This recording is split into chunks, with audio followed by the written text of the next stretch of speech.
Alhamdulillah hamdan katsiran tayyiban mubarakan fihi kama yuhibbu rabbuna wa yardah.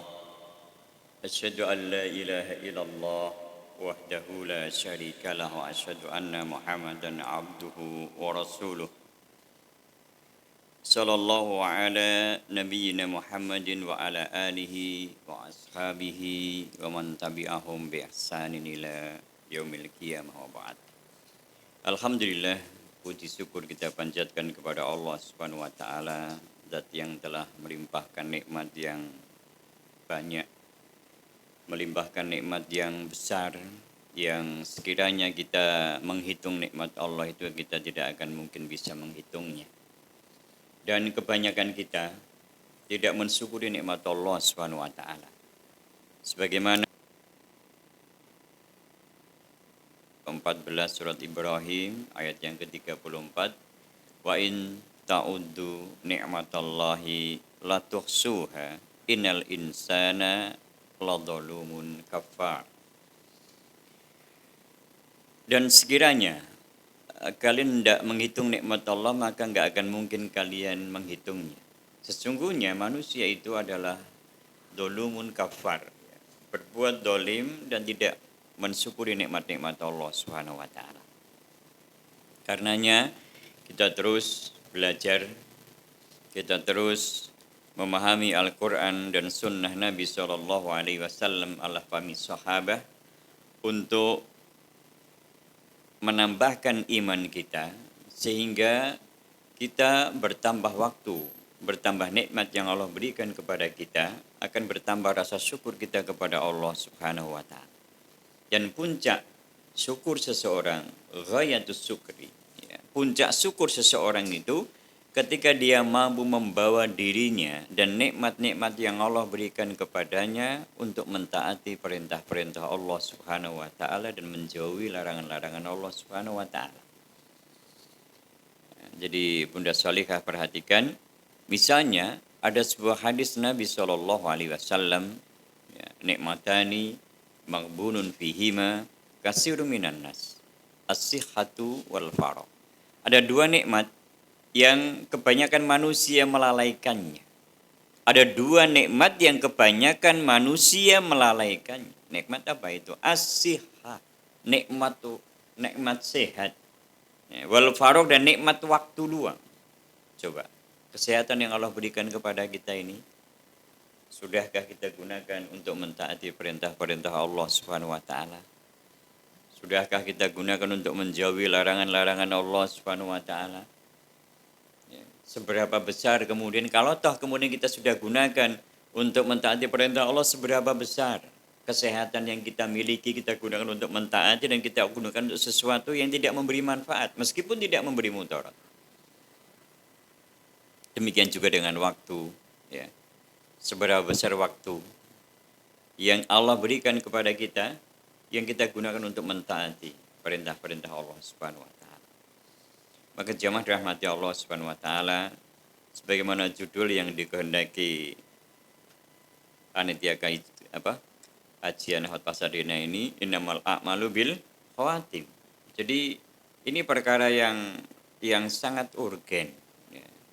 Di lain sisi ketika kita belum menjadi seorang abdan syakuron, belum mampu bersyukur kepada Allah, kemudian kematian telah lebih dulu datang kepada kita, waliyadzubillah.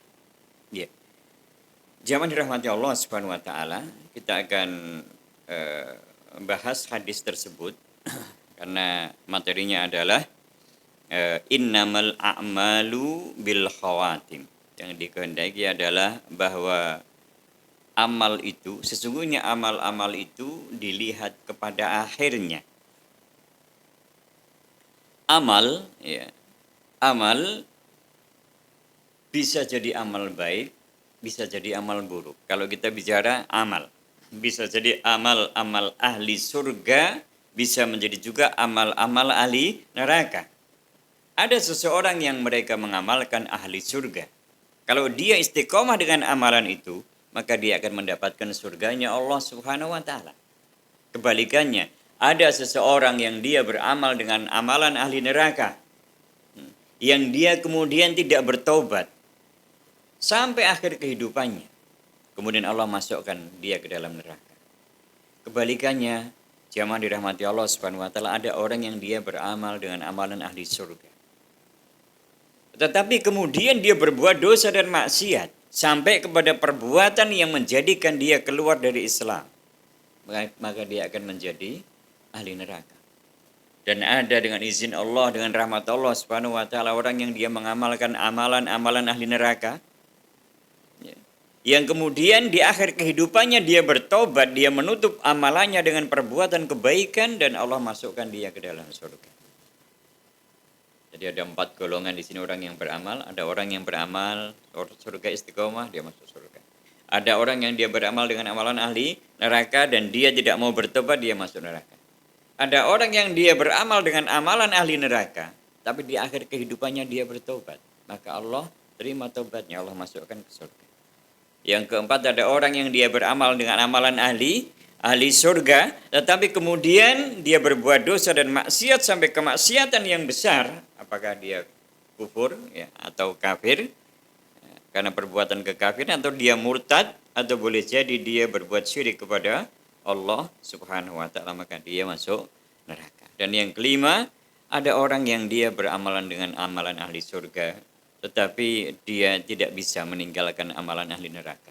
Jadi itu kebanyakan kita. Jadi dia ingin masuk surga, tetapi kemaksiatan masih dilakukan. Ya, perbuatan dosa masih dilakukan. Maka kita senantiasa berharap kepada Allah untuk Allah mengampuni dosa-dosa kita dengan doa kita, Rabbana atina fid dunya hasanah wa fil akhirati hasanah wa qina adzabannar. Ya, dan di dunia selama kita masih hidup seperti ini, maka kebaikan di dunia, ya fid dunya hasanah bil ilmi wal ibadah, menjadikan diri kita itu di atas ilmu dan ibadah kepada Allah Subhanahu wa taala. Maka janji Allah, orang-orang yang dia senantiasa menempatkan dirinya di majelis ilmu dan dia gunakan untuk beribadah kepada Allah sebesar apapun dosa yang dia lakukan, ya, maka Allah akan mengampuni dosa-dosanya. Buddha Salih rahimakunallah, ini amal. Jadi ada amal itu, ada amalan kebaikan, ada amalan keburukan. Ada amalan ahli surga, ada amalan ahli neraka. Ada orang yang dia masuk surga, ya, meskipun dia beramal dengan ahli neraka, tapi dia bertobat. Ada orang yang dia beramal ahli surga, tetapi kemudian karena sesuatu hal, karena dia terfitnah dengan dunia, boleh jadi kemudian dia beramal ahli neraka dan dia mati dalam keadaan beramal ahli neraka dan dia dimasukkan ke dalam neraka. Dan ada kalau manusia yang dia berharap kepada surganya Allah tetapi tidak bisa lepas dari perbuatan dosa dan maksiat, ya, maka kita berharap untuk Allah mengampuni dosa-dosanya dan tetap memasukkan ke dalam apa?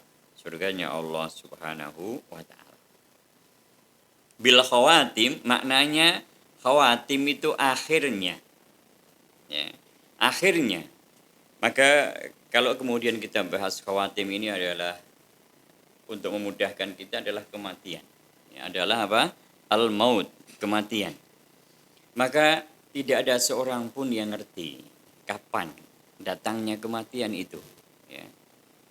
Begitu banyak ayat yang kita bisa baca. Ya, misalnya di surat Al-Hijr. Misalnya di surat Al-Hijr. Saya carikan ayatnya.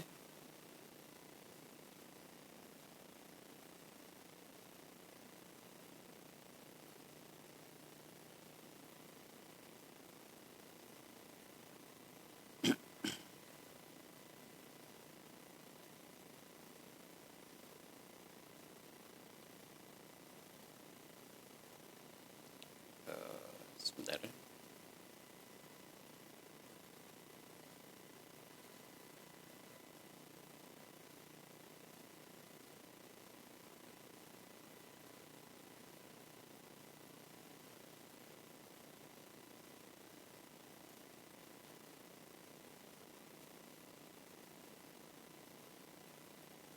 Surat An-Nahl aja. Surat An-Nahl, surat yang ke-16. Surat nomor 16 ayat 61.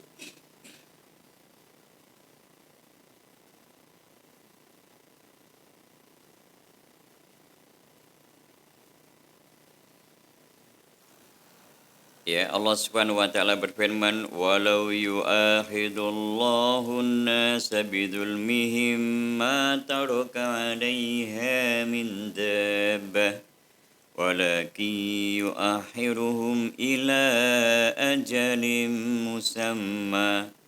Dalilnya ini, fa idza jaa ajaluhum la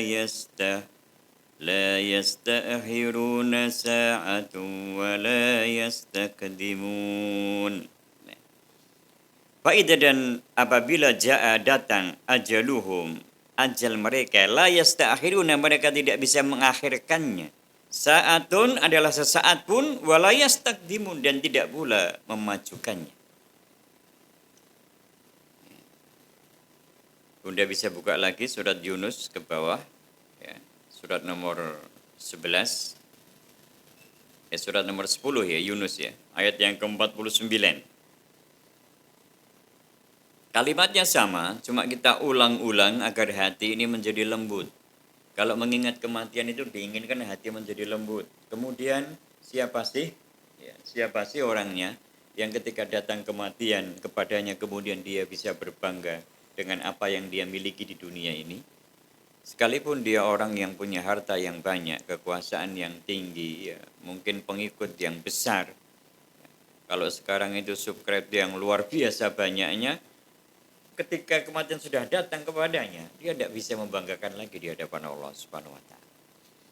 Surat Yunus ayat 49, "Qul la amliku li nafsi dharra wa la naf'an illa ma syaa Allah." Ya.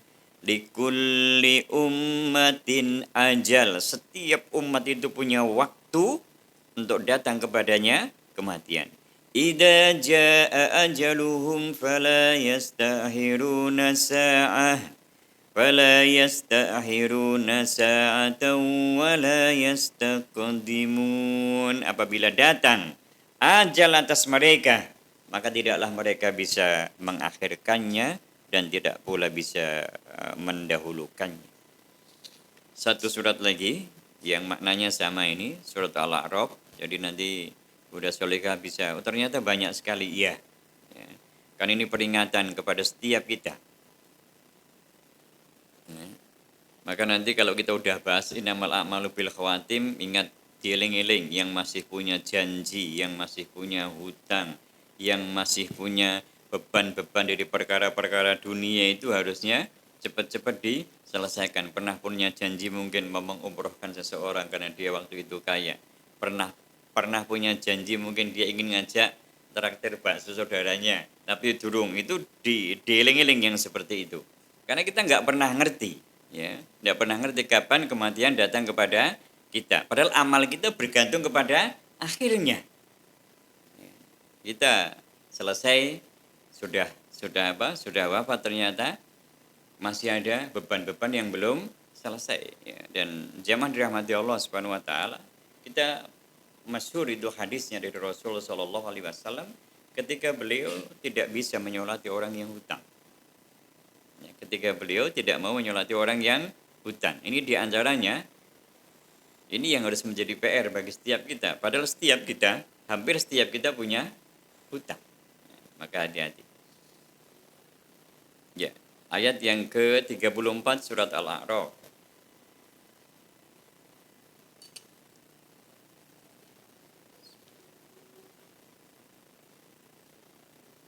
Surat ke-7, ayat yang ke-34. Walikulli ummatin ajal wa idza jaa ajaluhum la yasta'khiruna sa'atan wa la yastaqdimun. Dan setiap umat itu ada waktu untuk sampai kepadanya ajal, kematian. Fa idza apabila jaa datang ajaluhum, ajal mereka, la yasta'khiruna, mereka tidak bisa mengakhirkannya saat sedetik pun juga. Wala yastaqdimun, dan tidak pula bisa memajukannya. Kemudian Bunda bisa buka lagi surat Jum'ah. Ini agar kita nanti dipenuhi dengan rasa khauf, rasa takut kepada Allah. Surat Jum'ah, Surat yang nomor 62.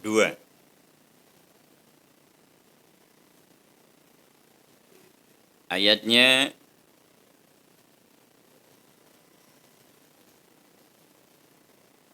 sebentar saya carikan kayaknya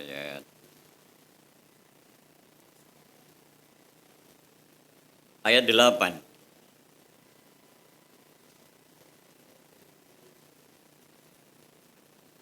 Ayat 8. Qul innal mauta alladhi tafirruna minhu fa innahu mulaqikum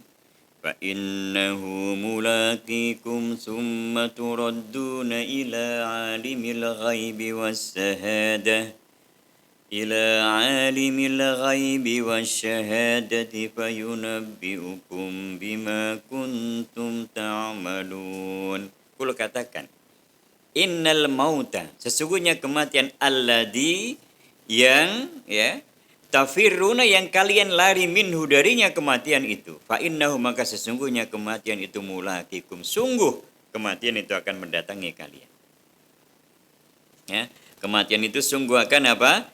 Mendatangi kalian dan kemudian kalian akan dikembalikan kepada Allah yang mengetahui yang gaib dan yang nyata.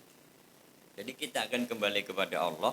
Allah ngerti semua yang kita bicarakan, yang kita kerjakan. Maknanya Allah ngerti apa yang kita omongkan dengan lisan kita. Allah mengetahui apa yang kita lakukan dengan jasad kita. Bahkan Allah Subhanahu wa taala mengetahui apa yang kita pikirkan dengan pikiran kita. Allah ngerti apa yang kita inginkan dengan hati kita, itu Allah Subhanahu wa taala ngerti. Kemudian lalu dia Allah beritakan kepadamu apa yang telah kamu kerjakan. Lalu Allah nanti akan beberkan semua. Ya, Allah akan beberkan semua. Maka dari sini Bunda Sholihah rahimakumullah, kita pertebal rasa takut kita. Coba kalau perkara yang kecil sampai perkara yang besar engkau sembunyikan atau engkau tampakkan, ya, engkau membuat orang lain itu menjadi jengkel, engkau membuat orang lain menjadi sakit, membuat orang lain mungkin menjadi bahkan membuat orang lain menjadi marah. Apa yang kita lakukan, semua itu akan dibeberkan di hadapan kita nanti. Bahkan orang-orang yang dia berbuat dosa, atau yang paling gampang kita yang rada dekat dulu, ya, di surat Al-Adiyat. Di akhir surat Al-Adiyat itu Allah Subhanahu wa taala berfirman, inna rabbahum bihim yawma idzil khabir. Ya.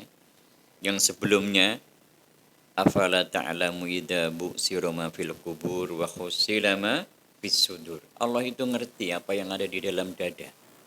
Inna rabbahum bihim yawma idzil khabir. Sungguh Rabb kalian itu pada hari itu la khabir, itu maknanya khabir itu ngerti secara detail, ngerti secara rinci. Ya, maka ayat ini harusnya menjadi sebuah pemacu kita, ya, untuk banyak beristighfar, ya, karena Allah ngerti seluruh perbuatan kita, yang kita sembunyikan maupun yang kita tampakkan, dan kelak akan dibalasi faman ya'mal misqala dzarratin khairan yarah. Kalau saron juga ya roh, baik pun akan dibalasi dan yang tidak baik pun akan dibalasi. Jamaah dirahmati Allah Subhanahu wa taala, saya nambahkan lagi sedikit di sini agar kita bertambah rasa takut kita kepada Allah Subhanahu wa taala. Panjenengan buka surat yang ke-18. Surat Al-Kahfi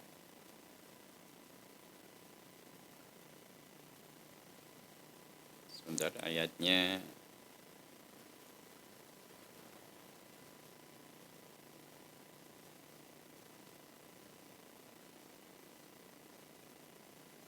saya carikan.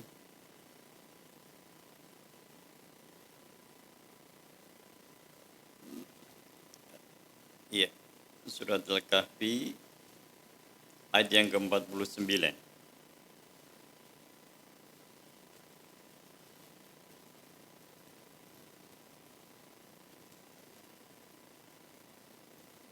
Sudah ketemu ayatnya?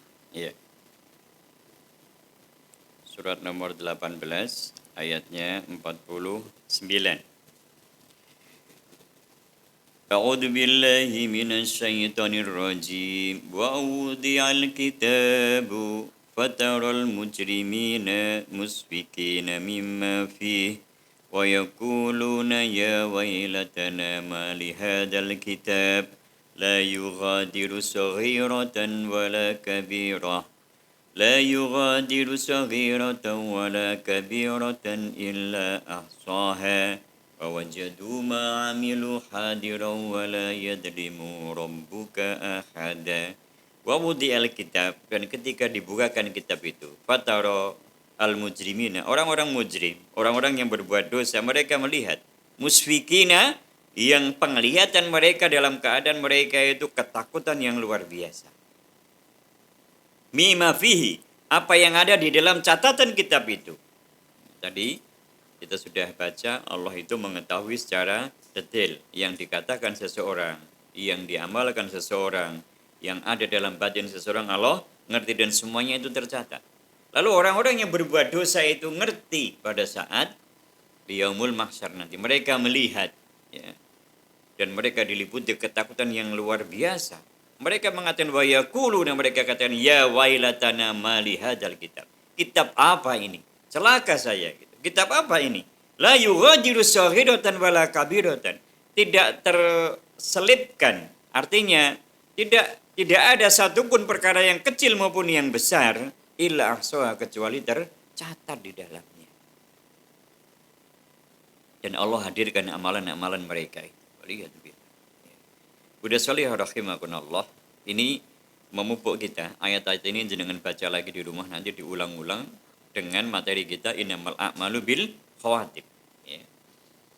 Karena dengan ayat-ayat ini kita berharap kemudian apa-apa yang masih menjadi beban di kita, baik itu hubungan misalnya dengan saudara, dengan teman, ya, dengan atasan, dengan bawahan, ya, semua itu bisa kita selesaikan. Karena tadi kematian itu akan datang kepada kita. Ya.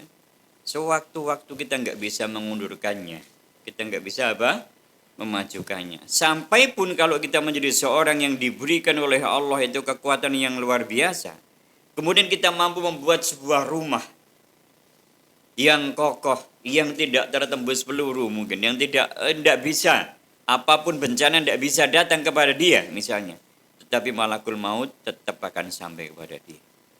Ya. Allah firmankan di surat yang keempat. Ini kita nambah lagi sedikit ya, agar kita itu nanti kalau sudah ngerti seperti ini, yang ada di kita, insya Allah ya, kita akan terus mendekat kepada Allah Subhanahu Wa Taala. Dan apa-apa yang kita miliki di dunia ini, pada hakikatnya bagaimana kita menjadi abdan syakurun, kita gunakan sebagai abid hamba untuk bersyukur kepada Allah, yaitu mentaati perintah Allah, menjauhi larangan Allah. Ayat yang ke-78 surat keempat An-Nisa, aina ma takunu yudrikumul mautu walau kuntum fi burujim musayyadah. Aina ma takunu, di mana saja keberadaan kalian, yudrikumul maut, maka maut itu tetap akan datang kepada kalian, walau meskipun kuntum fi burujim musayyadah, meskipun engkau berada pada benteng yang sangat kokoh, tetap akan datang kematian itu. Jamaah dirahmati Allah Subhanahu wa taala, ini firman Allah Subhanahu wa taala yang kewajiban bagi kita mengimaninya, ya, kemudian melaksanakan hukum-hukumnya, dan kemudian kita menjadikan itu sebagai karakter bagi setiap kita. Ya.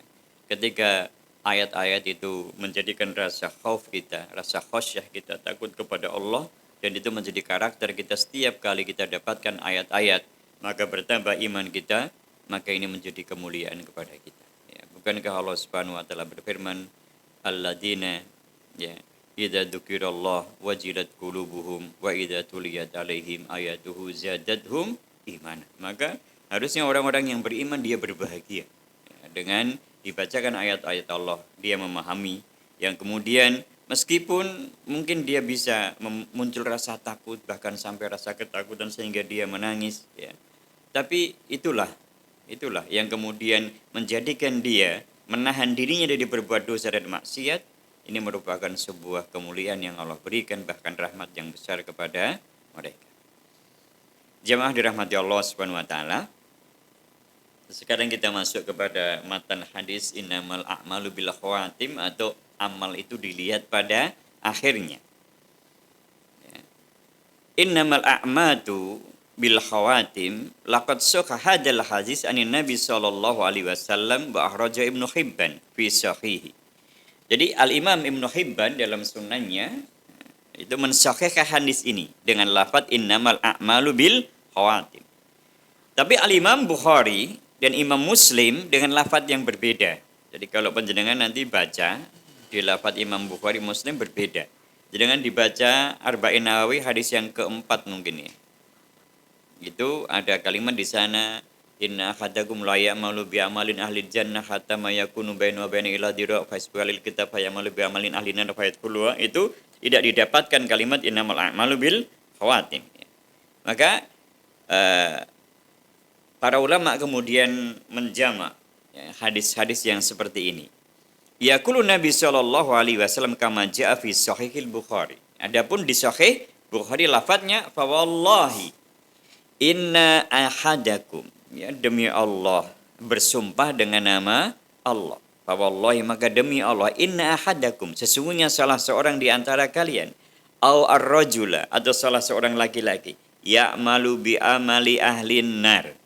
Ya, dia beramal dengan amalan ahli neraka. Hatta ma yakunu wa bainahu wa baina. Sehingga antara dia dengan neraka itu ghairu ba'in, ya, selain satu ba'in, selain satu jengkal, au dira'in, atau satu hasta. Fayasbiqu alaihil kitab. Lalu didahului oleh ketetapan Allah, fayamalu bi amalin ahli jannah. Dia melakukan amalan ahli surga. Fayadkhuluha. Maka dia masuk surga. Orang itu beramal amalan ahli neraka. Kemudian di dalam ketetapan Allah dia beramal ahli surga, maka dia masuk surga. Kisah yang mudah, yang kemudian bisa lebih lebih memberikan motivasi kepada kita agar kita tidak mudah berputus asa. Ustaz, dosa saya banyak, apakah gimana saya lah. Maka lihat beberapa kisah ini yang kisah ini sudah masyhur ya, sudah ma'ruf di kita karena saya sudah mengulang berkali-kali. Ya, pada saat seperti inilah kita diuji. Kira-kira kisah apa yang akan saya sampaikan? Bagi panjenengan mungkin yang sudah sering ngaji, hatinya tertata, maka cepat akan nyambung. Oh, kisahnya ini mungkin kisah ini, orang ini. Ya. Saya sampaikan kisah yang pertama, seorang pezina wanita Yahudi. Ya, seorang pezina wanita Yahudi. Maka pezina, seorang pezina itu satu kali berzina aja kalau dia udah punya suami, maka hukumnya dirajam sampai mati. Kalau dia pezina berarti profesi. Berarti profesi, dan itu hukum dosanya begitu besar. Suatu ketika dia melakukan safar dan dia kehabisan bekal, kemudian dia merasakan kehausan yang luar biasa sampai hilang seluruh tenaga yang dimilikinya, sampai dia nggak kuat berjalan, dia merangkak mencari sumber air. Dia dapati sumber air. Begitu dia dapati sumber air, dia bisa minum dan dia merasa segar kembali. Kemudian ketika dia naik dari sumber air itu, dia melihat seekor anjing yang kehausan, yang dia bisa rasakan kehausan itu. Karena dia pernah merasakan seperti itu sebelumnya. Lalu kemudian dia memberikan minum seekor anjing tersebut. Dan di dalam Sahih Bukhari disebutkan Allah mengampuni dosanya dan memasukkan ke dalam surga. Jadi ada seseorang yang dia beramal dengan amalan ahli neraka. Terus dia pezina profesi, beramal ahli neraka. Tapi kemudian di akhir kehidupannya dia innamal a'malu bil khawatim. Di akhir kehidupannya dia memberikan kebaikan kepada seekor anjing. Lalu kemudian mungkin dia bertobat walab, tidak disebutkan kisahnya. Tapi yang disebutkan di sana Allah mengampuni dosanya dan Allah masukkan ke dalam surga. Kisah yang kedua, zaman dirahmati Allah Subhanahu wa taala, adalah kisah seseorang yang membunuh 100 manusia. Dia membunuh bukan hanya satu, bukan hanya dua, bukan hanya 10, bukannya 20, tapi yang dia bunuh 100 manusia. Dan yang terakhir dibunuh seorang ahli ibadah, seorang abid, seorang ahli ibadah. Ini menunjukkan puncaknya itu dia membunuh seorang ahli ibadah yang dosanya otomatis lebih besar daripada membunuh yang lainnya. Tapi didahului ketetapan Allah, dia kemudian bertanya kepada seorang ahlul ilm, kemudian ahlul ilm memberikan nasihat, dan dia kemudian menuju sebuah tempat untuk dia belajar. Meskipun belum sampai di tempat itu, dia mendapatkan ajalnya. Innamal a'malu bil khawatim. Di akhir kehidupannya, dia mendapatkan ampunan Allah Subhanahu wa ta'ala. Nah, dua kisah ini saya kira cukup untuk memberikan motivasi kepada Bunda Solehah semuanya. Kemudian lanjutan hadisnya, wa innar rajula la ya'malu bi amalin ahlil jannah. Dan ada pula manusia, ada pula laki-laki yang mereka mengamalkan amalan ahli surga. Setiap hari dia beramal dengan amalan ahli surga, hatta ma yakunu bainu wa bainaha ghairu dira'. Sehingga antara dia dengan surga tinggal satu jengkal, au dira'ain, atau dua jengkal. Fayasbiqu alaihi alkitab fayamalu bi amalin ahli nar fayadkhuluha. Tapi didahului ketetapan Allah, dia beramal ahli neraka, maka dia masuk neraka. Ya. Dan kisahnya ini juga hadisnya ma'ruf di kitab Tauhid. Ada orang masuk surga karena seekor lalat dan masuk neraka karena seekor lalat. Ya. Disebutkan marra rajulain, dua orang laki-laki ini mengadakan safar, dan dua orang itu ahli ibadah semuanya. Ketika sampai di sebuah tempat, ya, jadi kalau kita ya sampai di mana sih, harus kalau lewat tempat itu harus memberikan pengorbanan, ya, berkorban. Dan dua-duanya miskin. Maka penjaga pintu mengatakan, berkorbanlah apa saja, yang penting gue korban. Maka yang satunya dia tidak mau berkorban karena dia tahu berkorban itu fasholli li rabbika wanhar. Berkorban hanya kepada Allah, tidak boleh berkorban kepada selain Allah. Maka dia dipenggal kepalanya. Diajukan ke raja, dipenggal kepalanya. Ya, tapi dia masuk surga. Nah, yang satunya lagi dia berkorban. Dia cari seekor lalat, kemudian dia gunakan untuk apa? Berkorban. Dan dia boleh melanjutkan perjalanan. Tetapi kemudian disebutkan dalam hadis itu, ketika dia meninggal, dia telah berbuat syirik kepada Allah. Karena dia berkorban kepada selain Allah.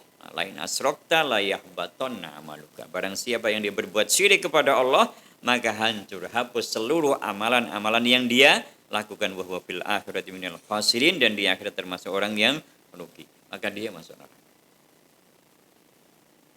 Kisah yang kedua, ini mungkin jenengan besok bisa ya belajar terus, ada di kitab Ad-Da' wa Dawa. Ya, itu kitabnya Ibnu Qayyim al-Jauzi. Ya, atau mungkin kalau ada kajian kitab Ad-Da' wa Dawa diikuti. Ya, di sana disebutkan ada seorang tukang adzan.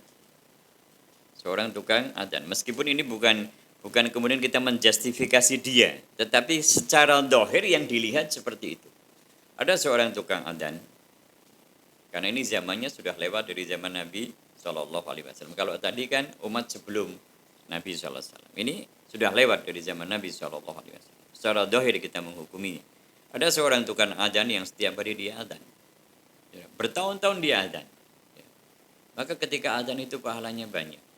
Para ulama berbeda pendapat, lebih banyak imam atau lebih banyak tukang adzan pahalanya.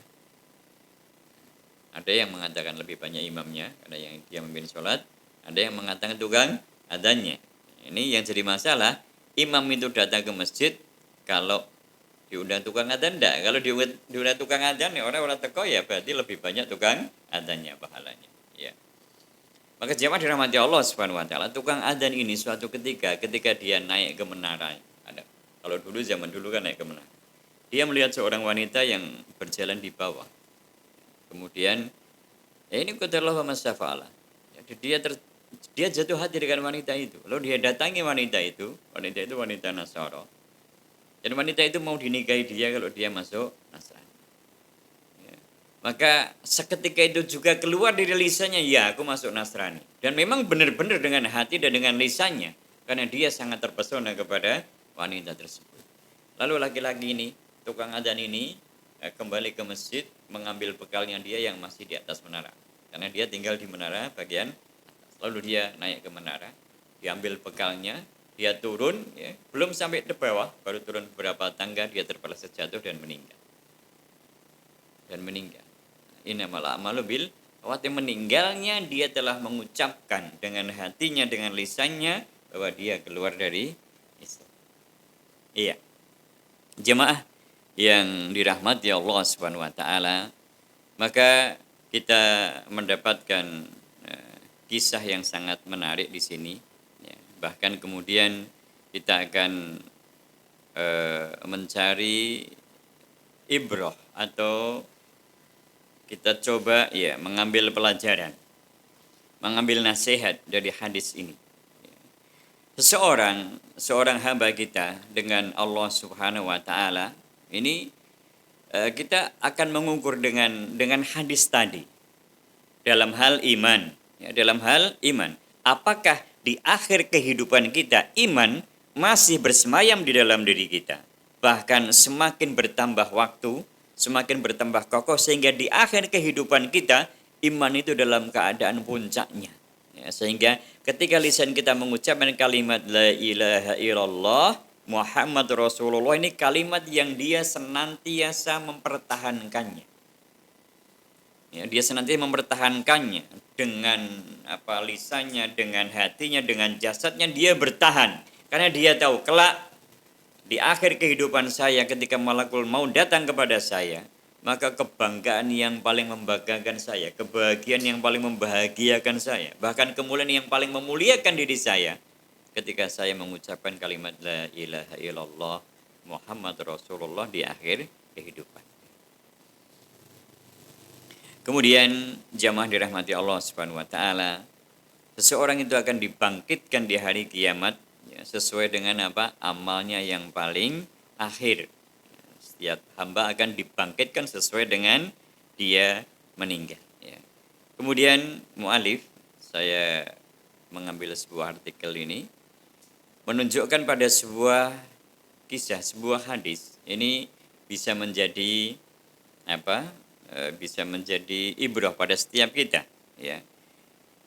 Rasul Shallallahu Alaihi Wasallam suatu ketika berjalan dengan seorang laki-laki yang dia itu melaksanakan umroh. Nabi dan orang ini melaksanakan umroh ya. Laki-laki tadi naik unta, kemudian ontanya itu agak susah sehingga sampai kepada ontanya itu nendang dia.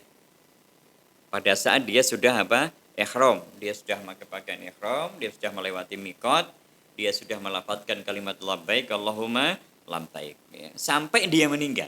Jadi meninggalnya itu ketendang onta. Kemudian Rasul Shallallahu Alaihi Wasallam dikabari bahwa laki-laki tadi yang bersama beliau Sallallahu Alaihi Wasallam itu meninggal. Ya. Maka Rasul Shallallahu Alaihi Wasallam bersabda, maka pakaikan pakaian ihram pada diri dia. Ya. Jangan engkau berikan wangian pada dia. Jangan engkau tutupi kepalanya. Dia dibangkitkan dalam keadaan mulabbiyan. Dalam keadaan dia berihram. Jadi ini menjadi dalil bahwa seseorang itu besok kelak akan sesuai dengan apa yang dia lakukan di dunia pada akhir kehidupannya. Hamba yang mulia ini, di akhir kehidupannya dia bersama Nabi Shallallahu Alaihi Wasallam, dia sedang umroh. Ya. Kemudian dia memakai pakaian ihram. Ketika dia meninggal, maka Rasulullah SAW katakan dia akan dibangkitkan dalam keadaan mulabbiyan. Iya. Maka Bunda Sholihah rahimakumullah, ya, ini menjadi pelajaran bagi setiap kita ya, agar senantiasa kita mempertahankan atau istiqomah di dalam amalan kebaikan. Kemudian kita akan sampaikan poinnya satu persatu tentang tentang ibrah, tentang mungkin pelajaran nasihat dari hadis innamal a'malu bil khawatim. Yang pertama, tanggung jawab. Dan senantiasa di dalam ketaatan. Ya. Tanggung jawab dan senantiasa di dalam ketaatan. Tanggung jawab maknanya apa? Kalau kita ngerti kalimat innamal a'malu bil khawatim, tanggung jawab kita wa ma khalaqtul jinna wal insa illa liya'budun. Jadikan diri kita senantiasa di atas ibadah kepada Allah Subhanahu wa taala. karena kita nggak pernah ngerti tadi kapan kita mati, di mana kita mati nggak pernah ngerti. Maka setiap waktu yang Allah berikan kepada kita, setiap tempat yang Allah berikan kita menginjak tempat itu, senantiasa kita di dalam beribadah kepada Allah Subhanahu wa taala. Ya. Kalau muncul pertanyaan lagi, Ustaz, bagaimana beribadahnya? Ya kalau kita baru pakai sandal, ya pakai dengan kaki kanan dulu, itu ibadah kepada Allah. Membaca bismillah itu ibadah kepada Allah. Kalau jenengan masuk rumah membaca assalamualaikum itu ibadah kepada Allah. Ketika keluar dari rumah membaca bismillah tawakkaltu ala Allah itu ibadah kepada Allah. Ya. Kalau jenengan berada di mana, maka kaidahnya alladzina yadhkurunallaha qiyaman wa qu'udan wa ala junubihim, tetap berzikir kepada Allah, menyebut nama Allah apakah dalam keadaan berdiri, duduk maupun berbaring. Ya. Jadi tanggung jawab dan senantiasa dalam ketaatan. Tanggung jawab tadi beribadah kepada Allah, ketaatan, maka bertambah waktu tadi, bertambah waktu maknanya bertambah, ya, bertambah nikmat yang Allah berikan kepada kita, gunakan untuk mentaati perintah Allah. Ya. Itulah puncaknya rasa syukur kepada Allah Subhanahu wa taala. Maka orang-orang yang seperti ini, kapan saja kematian datang, maka dia akan senantiasa berserah diri kepada Allah Subhanahu wa taala. Yang kedua, bergegas untuk bertobat. Ya, bergegas untuk bertobat. Kalau kita udah ngerti kematian itu tidak pernah kita tahu kapan datangnya, dan orang yang mulia itu adalah orang at-taibin, orang yang dia bertobat kepada Allah, orang yang dia sempat mengucapkan kalimat istighfar, yang kemudian Allah menerima istighfar itu, mereka lah orang-orang yang berbahagia, ya, sebagaimana yang Allah firmankan di surat yang nomor 3 ayat yang ke-133, wasari'u ila maghfiratun mir rabbikum. Bergegaslah kalian untuk bertobat, ya, mohon ampun kepada Allah Subhanahu wa taala. Dan jangan menunggu-nunggu. Demikian juga dengan kewajiban-kewajiban yang lain, atau ada ada hubungan kita dengan yang lainnya. Kita mungkin masih punya orang tua, yang orang tua itu mungkin sudah sepuh gitu, okay? Tapi beliau masih punya tanggungan yang belum bisa menyelesaikan, maka kita usahakan kita bisa membantu menyelesaikannya. Nah, kemudian kita masih punya tadi yang paling banyak di kita itu hutang. Ya, kita masih punya hutang, maka sesegera mungkin kita berusaha untuk apa? Menyelesaikannya dan lain sebagainya. Jamaah dirahmati Allah Subhanahu wa taala. Kemudian yang ketiga, itu begitu luasnya rahmat Allah Subhanahu wa taala. Ya. Hadis tersebut, ya, innamal a'malu bil khawatim, yang sebelumnya di riwayat Bukhari tadi ada orang yang dia beramal ahli neraka. Lalu kemudian didahului ketetapan Allah dia beramal ahli surga. Maka disitulah luasnya rahmat Allah Subhanahu wa taala. Allah akan ampuni dosa-dosanya. Bahkan Allah hapuskan apa? Allah hapuskan kesalahan-kesalahan dia.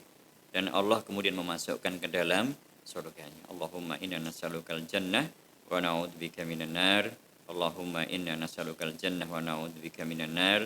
Allahumma inna nas'alukal jannah wa na'udzubika minan nar.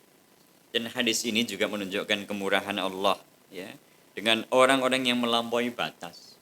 Saya jenengan sama. Kalau sekarang kemudian kalau kemudian kita nggak mau disebut orang yang melampaui batas, sungguh apa yang telah kita lalui dari umur-umur yang sudah kita lewati ini, kalau kita menoleh ke belakang, berapa banyak perbuatan dosa dan maksiat dan perbuatan melampaui batas. Ada yang mungkin sampai kepada perbuatan mungkin pernah minum khamr, ya, waliyadzubillah. Ada orang yang terjebak di dalam riba, waliyadzubillah. Bahkan ada orang yang pernah mungkin berzina, waliyadzubillah. Maka itu dosa-dosa besar, melampaui batas. Dan kalau kemudian ditegakkan hukuman kepada kita, maka sungguh kita sudah tidak ada harganya di hadapan Allah Subhanahu wa taala. Dan ini masih ada kesempatan. Allah masih memberikan kepada kita dua lisan, masih bisa mengucapkan astaghfirullahaladzim, ya. Masih bisa mengucapkan astaghfirullahaladzim, ya. Masih bisa memohon ampunan Allah Subhanahu wa taala. Allah masih memberikan kepada kita mata. Allah masih bisa Allah masih memberikan kepada kita pendengaran yang dengan mata itu, dengan penglihatan itu, pendengaran itu kita bisa mendengarkan ayat-ayat Allah, bisa membaca ayat-ayat Allah. Allah masih berikan kita dua tangan untuk membuka mushaf dan untuk beramal kebaikan. Allah masih memberikan kita kedua kaki yang bisa kita langkahkan menuju tempat-tempat untuk meningkatkan iman dan takwa kita. Maka gunakan rahmat yang Allah berikan kepada kita ini untuk mencari keridhaan. Yang keempat, ya, memperingatkan orang mukmin agar tidak tertipu kepada perbuatannya. Dalam hadis tadi disebutkan ada orang beramal ahli surga, tapi kemudian di hadapan Allah dia beramal ahli neraka. Jangan kemudian misalnya saya merasa bangga setiap hari saya ngajar ngaji, ya, saya ngimami masjid, ya, kemudian saya mungkin kebaikan-kebaikan yang senantiasa ada di hadapan kita, yang kita yang kita bisa perlihatkan kepada manusia. Kita nggak pernah ngerti apa akhir dari kehidupan kita. Ya, akhir dari kehidupan kita itu bagaimana? Kita nggak pernah ngerti. Maka jangan kita tertipu oleh perbuatan kebaikan kita. Nah, maka ada doa diantaranya yang diajarkan oleh Ibnu Baz, ya, Syekh Ibnu Baz rahimahullah taala, Allahumma inna nas'aluka min husnil khatimah, Allahumma inna nas'aluka bi husnil khatimah. Kemudian warzuqna taubatan nasuha qabla mautina, ya. Allahumma inna nas'aluka bi husnil khatimah, kemudian warzuqna taubatan nasuha, ya, qabla mautina, ditambah ya muqallibal qulub sabbit qulubana ala dinik wa ya musarrifal qulub sabbit qulubana ala taatik. Iya. Jadi 4 tadi saya ulang, Bunda Sholihah rahimakumullah. Yang pertama tanggung jawab, ya, dan senantiasa istiqomah di dalam ketaatan dari hadis tadi. Yang kedua, bergegas untuk istighfar, bertobat kepada Allah Subhanahu wa taala. Yang ketiga, luasnya rahmat Allah Subhanahu wa taala. Maka dengan ini kita terus berusaha untuk menyempurnakan iman dan takwa. Kalau sekiranya kita pernah berbuat dosa dan bertobat, jangan berputus asa. Sebesar apapun dosa yang kita lakukan, seluas apapun catatan dosa dan maksiat yang kita lakukan, selama kita memohon ampunan kepada Allah, ya, dan roh kita masih ada di jasad ini, maka Allah akan mengampuninya. Ya, Bunda bisa buka di hadis Arba'in Nawawi yang terakhir, yang ke-42 yang diriwayatkan oleh Imam Tirmidzi. Sekiranya seorang hamba dia datang kepada Allah dengan sepenuh bumi kesalahan, ya, dengan sebanyak buih di lautan kesalahan, maka Allah akan memberikan ampunan yang dia inginkan. Yang keempat, ya, memperingatkan orang mukmin agar tidak tertipu dengan perbuatannya. Jangan kita berbangga dengan amalan kita. Ya. Selama kehidupan masih ada di kita, kita tidak pernah tahu akhir kehidupan kita. Ya, jangan berbangga dengan amalan perbuatan kita. Ya, dan kita terus mohon kepada Allah agar kita tadi, Allahumma inna nas'aluka bi husnil khatimah warzuqna taubatan nasuha qabla mautin. Iya. Bunda Sholihah rahimakumullah, mungkin ini yang kita sampaikan pada pagi menjelang siang ini. Silahkan kalau ada yang ditanyakan dari materi ini. Ini kalau dihubungkan dengan Arba'in Nawawi, jangan bisa buka di hadis yang nomor 4 kayaknya ya.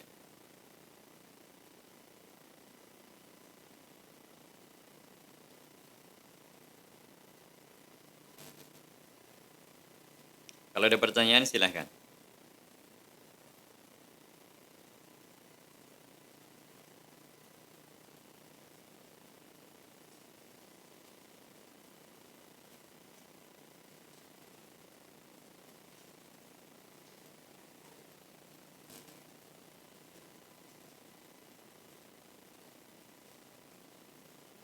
Monggo, Bu.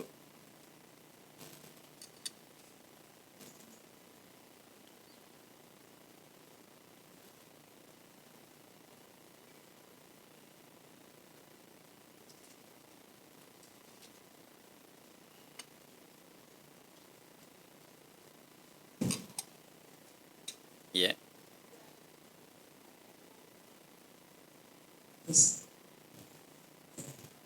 Assalamualaikum warahmatullahi wabarakatuh. Waalaikumsalam warahmatullahi wabarakatuh. Ustadz, ini ada beberapa pertanyaan. Akan Anda bacakan Ustadz. Untuk pertanyaan yang pertama, Ustadz, apakah perkara-perkara yang menyebabkan orang meninggal dalam keadaan husnul khotimah dan su'ul khotimah? Dan yang kedua, apakah orang-orang yang melakukan sunnah-sunnah Rasulullah selama hidupnya bisa meninggal dalam keadaan su'ul khotimah, Ustadz? Ya. Yang kedua saya jawab tadi, kita jangan berbangga dengan amalan kita. Ya. Meskipun setiap hari kita berada di atas sunnah Nabi Shallallahu Alaihi Wasallam, ya. Tetapi kalau kita berbangga tadi, ya, maka boleh jadi karena ini hak Allah Subhanahu Wa Taala. Bukankah kita mendapatkan kisah dari orang-orang yang mereka ahli ibadah, yang kemudian di akhir kehidupannya dia tidak dalam ketaatan kepada Allah Subhanahu Wa Taala. Karena hati manusia itu ada di antara jari jemari Allah Subhanahu Wa Taala.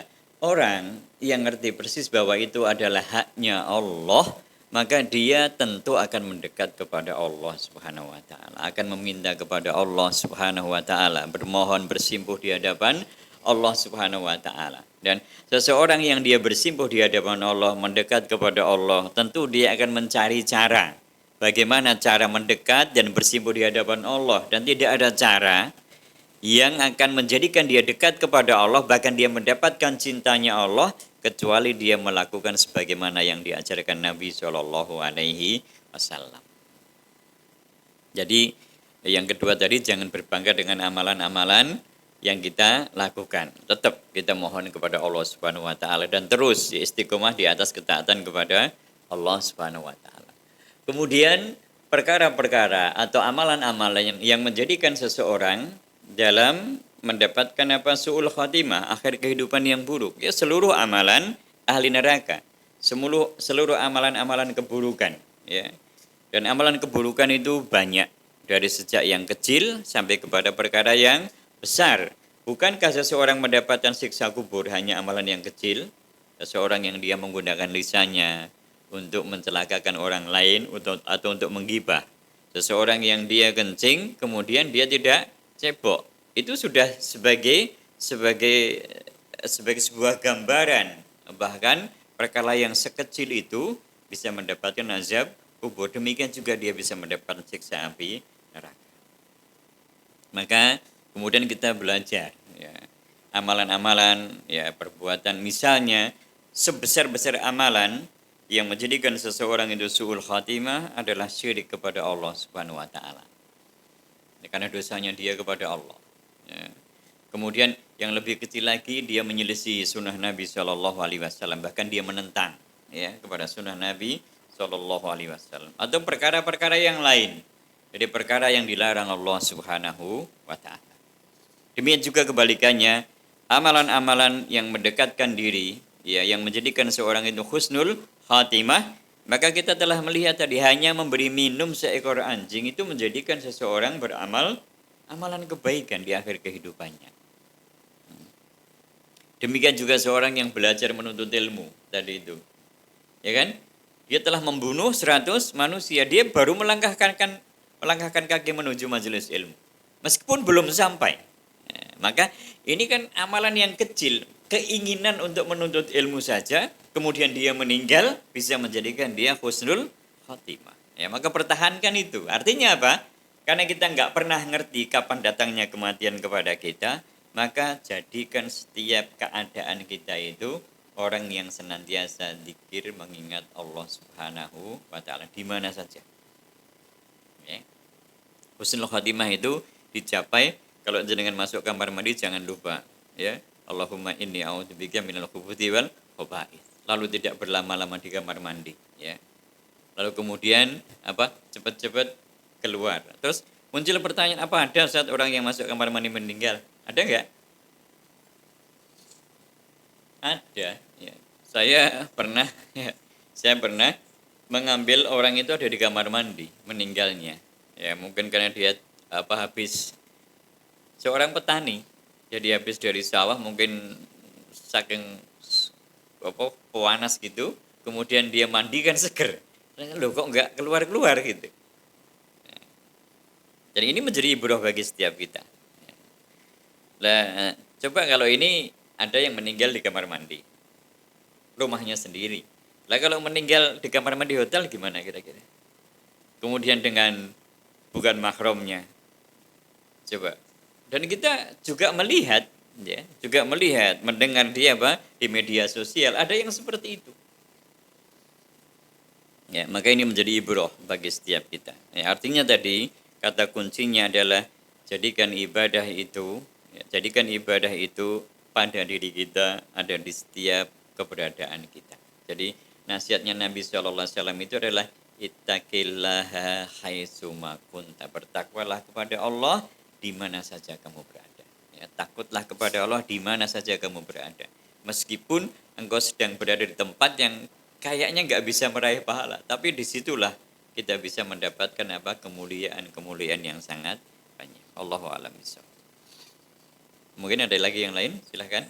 Baik Ustaz, untuk pertanyaan selanjutnya, Ustaz, apabila ada seorang pelaku riba tapi amalan-amalan ibadahnya bagus, rajin sholat, puasa, sedekah, bahkan dia berangkat umroh sesuai dengan tuntunan Rasulullah, apakah ada kemungkinan orang ini meninggal dalam keadaan husnul khatimah, Ustaz? Allahu a'lam bishawab, ya. Jadi innamal amalu bil khawatim. Orang itu kalau ditanya, kalau misalnya kita bisa ketemu orangnya, orang itu bisa jawab sendiri. Dia mau lepas dari riba atau enggak? Ya. Dia riba tapi dia umroh. Nah, utangnya berapa gitu kan? Kok dia berangkat umroh? Boleh jadi kalau jenengan baca di hadis yang ke-9 Arba'in Nawawi itu. Ada orang yang berdoa tapi makanannya dari yang haram, kemudian minumannya dari yang haram, pakaian dari yang haram. Nah, boleh jadi orang itu sholat ke masjid menggunakan bajunya dari hasil riba. Ya, yo rame kuwi. Ya, gitu. Jadi bukan hanya, tapi ini kita itu kadang-kadang nggak nyadari yang seperti itu. Kemudian dia pakai motor untuk ngajar. Ya ini mungkin dia ustadz lah, mungkin lah. Dia pakai motor, ternyata motornya utang dari apa? Riba. Pakai mobilnya juga utang dari riba. Kira-kira ada nggak Bu yang seperti itu, Bu? Nah, kemudian ya di hati mereka itu yang ngerti, apakah memang mereka mau lepas dari riba. Kalau kemudian kita, apakah dia bisa husnul khotimah? Ya bisa, karena dia bisa bertobat. Ya boleh jadi, boleh jadi dia masih punya riba. Kemudian di malam itu dia memang bersungguh-sungguh bertobat. Dia berdoa kepada Allah, ya, bahwa dia memang sudah tidak akan riba lagi. Tapi dia masih punya hutang 100 juta nih Bu ceritanya. Ini kita ngarang aja cerita ya, saya sampaikan. Dia pun cuma punya uang 1 juta, tapi malam itu dia betul-betul ngerti dosanya riba. Kemudian di pagi hari, dia ambil uang yang tinggal 1 juta itu, dia pergi ke bank. Saya berusaha untuk menutup riba saya meskipun hanya dengan 1 juta. Di perjalanan dia kecelakaan meninggal. Maka saya katakan, insya Allah Allah ampuni dosanya. Karena di malam tadi dia sudah punya azam betul dia ingin lepas dari riba. Meskipun hanya dengan uang 1 juta. Padahal hutangnya masih 100 juta. Tapi kekuatan tadi. Maka kalau amal itu, kalau Allah itu melihat, itu dengan hatinya. Kalau Allah itu melihat, mengukur amalan kita dengan hati seseorang. Beda dengan kita. Kalau kita melihat amal orang lain itu dengan dohirnya. Ya, kalau ini mungkin ada Bu, semoga Allah memberikan keberkahan, hidayah kepada pelaku riba tadi. Allah berikan rezeki sehingga dia bisa melepaskan diri dari riba. Atau mungkin kalau utangnya dia pada seseorang, ya semoga Allah berikan orang itu kemudian membebaskannya. Karena Allah ampuni dosa-dosanya. Ya, silahkan yang lain lagi. Ada lagi Ustaz, ini Ustaz, apa bedanya zikir dan wirid Ustaz? Iya, sebetulnya nek zikir itu mengingat Allah. Kalau wirid itu lebih khusus. Wirid itu kan ada misalnya bacaannya apa, itu masuk di dalam wirid. Ya. Cuma kalau kemudian disampaikan ya sama. Artinya ya hampir sama dengan fakir dan miskin, iman dan Islam. Gitu. Hampir sama Bu, kalau wirid itu langsung ke materinya, kalau zikir itu masih umum. Nah, jenengan biasakan ada zikir, kalau jenengan buka di kitab Minhajul Qasidin, sudah diterjemahkan dalam bahasa Indonesia itu. Ada zikir dari sejak bangun tidur sampai tidur lagi. Mungkin eh, saya lupa. Saya kayaknya dulu pernah nulis itu. Mungkin kalau nanti nanti tak cari ketemu bisa ibu-ibu bisa ibu-ibu fotokopi kemudian diperbanyak dibagikan kepada yang lainnya. Itu zikir dari sejak bangun tidur sampai kita tidur lagi. Nanti mungkin Bu Pur bisa ngiling ke saya WA gitu di pekan ke 3 nanti. Insya Allah saya bawakan, nanti bisa di copy ya, tentang bagaimana. Dan itu Masya Allah itu bagi ibu-ibu sangat penting itu. Kalau bapak-bapak kan biasanya kerja, kalau ibu-ibu ya mesti jawaban ya itu kerja Ustaz kan. Iya, semoga ini nanti membantu ya. Ada lagi Bu, silakan. Ustaz, ini ada pertanyaan terakhir. Tidak terakhir juga nggak apa-apa Bu. Ini terakhir Pak Ustaz. Ustaz, bagaimana dengan amal seseorang yang ketika hidup di dunia tidak pernah beramal soleh dan di akhir hayatnya baru bertaubat? Yeah. Apakah orang ini tetap akan mendapatkan azab kubur karena selama hidupnya tidak melakukan amal soleh, Ustaz? Iya. Itulah yang disebutkan bahwa itu hanya Allah Subhanahu wa taala. Tadi ini orang ini kan tidak seperti orang yang membunuh 100 manusia tadi. Orang dia itu melakukan amal keburukan itu tidak seperti orang yang membunuh 100 manusia tadi. Di akhir kehidupannya dia sudah bertobat, ya. Bertobat bahkan sudah sholat. Nah, ini orang yang membunuh 100 manusia tadi belum sholat, mengarah sholat dulu ngerti cara nih. Dia baru mau pergi ke tempat yang dia yakin tempat itu karena nasihat dari orang yang alim tadi, tempat itu bisa merubah dia, bisa mengajarkan dia untuk dia beribadah kepada Allah Subhanahu wa taala. Maka secara dohir tadi Bu, secara dohir dia mendapatkan ampunan Allah. Ya, secara dohir seperti itu. Dan ini yang menjadikan rojak kita, harapan kita. Jadi kita itu mengapa ibadah itu dengan 3 rukun. Jadi rukun ibadah itu ada 3. Kalau syarat ibadah ada 2 atau 3 juga boleh. Syarat ibadah pertama Islam, yang kedua ikhlas, yang ketiga ittiba. Kalau rukun ibadah ada 3. Yang pertama khauf, yang kedua roja, yang ketiga hub. Ini membangun rojak kita, harapan kita kepada Allah. Seberapapun besarnya dosa kita, maka jangan berputus asa. Allah itu rahmatnya melebihi murkanya. Allah itu kasih sayangnya melebihi murkanya. Dan sebesar apapun dosa kita Allah akan ampuni. Ini memotivasi roja. Di lain sisi kita itu juga memotivasi khauf kita kepada Allah, khasyah kita kepada Allah. Kamu jangan berbangga dengan amalmu, karena kamu nggak tahu bagaimana akhir kehidupanmu gitu. Boleh jadi kamu meninggal dalam keadaan husnul khotimah, tapi berapa banyak orang yang dia meninggal dalam keadaan dia berbuat dosa dan maksiat, di tempat berbuat dosa dan maksiat. Dan kita harus terus berlindung kepada Allah, dan di situ kemudian memberikan motivasi kita.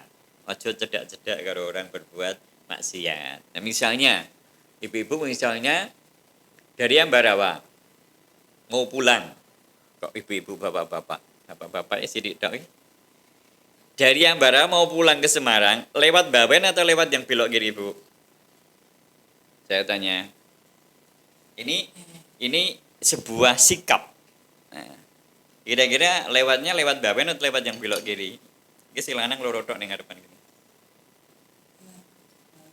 Nah, sesuk nek nek jenengan lewat sebelah kiri itu Kemana, Ustaz? Kalau kiri kemana, Ustaz? Yo, pasar sapi.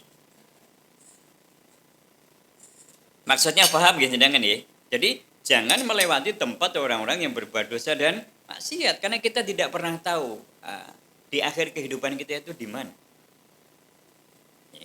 Nah, ini bagian dari usaha kita tadi, usaha kita. Jamaah dirahmati Allah Subhanahu wa taala, saya ulang lagi, inilah luasnya rahmat Allah Subhanahu wa taala. Jadi ada orang berpikir kalimat innamal a'mal bil khawatim ini, amal itu dilihat pada akhirnya. Saiki aku tak seneng-seneng wae. Aku tak kecil bahagia gitu. muda, foya-foya, tua, kaya raya. Saiki pokoke golek donya. Engko nek wis arep mati, wis tua arep mati, akeh tak ngibadah. Gitu, Bu. Ini kan orang yang salah memahami hadis ini. Karena dia merasa semuanya ada di tangan dia gitu. Kalau makanya saya buka tadi dengan kematian. Kematian itu akan datang kepada kita sewaktu-waktu dan setiap kita itu tidak bisa maju, tidak bisa mundur dengan kematian. Maka ketika membaca hadis ini, memahami hadis ini harusnya kemudian posisikan diri kita di setiap keadaan sebagai seorang abdan syakuron, sebagai seorang hamba yang terus bersyukur kepada Allah, mengingat Allah Subhanahu wa taala. Ya, karena kita tidak pernah tahu akhir kehidupan kita dan semoga Allah Subhanahu wa taala menjadikan akhir kehidupan kita kehidupan yang baik dan kita diwafatkan dalam kanu husnul khatimah dengan doa kita Allahumma inna nas'aluka bi husnil khatimah warzuqna taubatan nasuha qabla mautina ya muqallibal qulub sabbit qulubana ala dinik wa ya musarribal qulub sabbit qulubana ala ta'atik. Kita akhiri subhanakallahumma bihamdik asyhadu an la ilaha illa anta astaghfiruka wa atubu ilaik. Assalamualaikum warahmatullahi wabarakatuh.